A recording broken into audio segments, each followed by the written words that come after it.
Aleru MLA Beerla Ailayya నియోజకవర్గ సాగునీటి సమస్య పరిష్కారం కోసం మరియు రైతుల ఆత్మహత్యలు నిరోధించేందుకు ప్రభుత్వం దిగిరాకపోతే ఎమ్మెల్యే పదవికి రాజీనామా చేసి రైతుల పక్షాన నిలబడండి.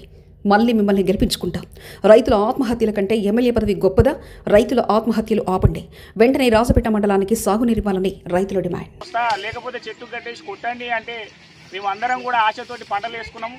ఉన్న పంటలన్నీ ఎండిపోయి ఈరోజు అప్పులు తీసుకొస్తే కరెంటు లేదు, ట్రాన్స్ఫార్మర్లు కాలిపోతున్నాయి, మోటార్లు కాలిపోతున్నాయి.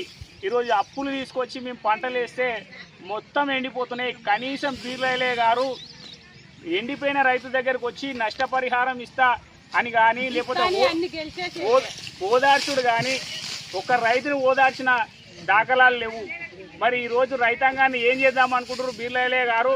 మరి మీకు చేత కాకపోతే మీరు రాజీనామా చేసి మా పక్షాన రండి, మా పక్షాన నిలబడండి, ధర్నా చేద్దాం. ప్రభుత్వాన్ని ఎట్లా దింపాలో అట్లా దింపుదాం, ఎట్లా దిగిరాదో చూద్దాం. మరి ఈరోజు తర్వాత ఉప ఎన్నిక వస్తుంది, మీరు మా పక్షాన నిలబడి కొట్లాడి నీళ్లు తీసుకొస్తే, రాజీనామా చేసి నీళ్లు తీసుకొస్తే ఖచ్చితంగా మేము మళ్ళీ మీకు భారీ మెజారిటీతో గెలిపించుకుంటామని చెప్పి సందర్భంగా తెలియజేసుకుంటూ, మరి ఇకనైనా ఎండుతున్న పంటలు కనీసం మీరు రైతు దగ్గరకు వచ్చి ఓదార్స్తే రైతుల ఆత్మహత్యలైనా తగ్గుతాయి. మరి ఇక్కడ ఉన్న రైతులు అందరూ కూడా బాధపడతా ఉన్నారు. ఒక ఆమె మందు దానికి పోయినా నన్ను ఆపిండి అని చెప్పి చెప్తా ఉంది ఇప్పుడే. మరి ఇట్లా ఈ రైతుల ఎద్దేడిచిన వ్యవసాయం, రైతు ఏడ్చిన రాజ్యం మరి బాగుపడదు. మరి మీకు అందరికి తెలిసిన సంగతి అది.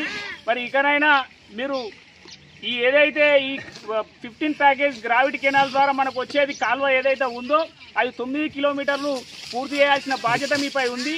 అది జల్దీ త్వరగా పూర్తి చేసి ఈ రైతులకు నీరు అందించి మాకందరికి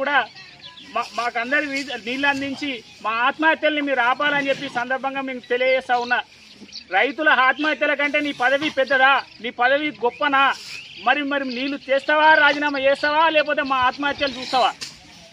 మూడే విషయాలు చెప్పండి. మీరు మీ చిన్న పదవి రైతుల ఆత్మహత్యల కంటే పెద్దదా అని చెప్పి సందర్భంగా మీకు డిమాండ్ చేస్తూ ఉన్నా.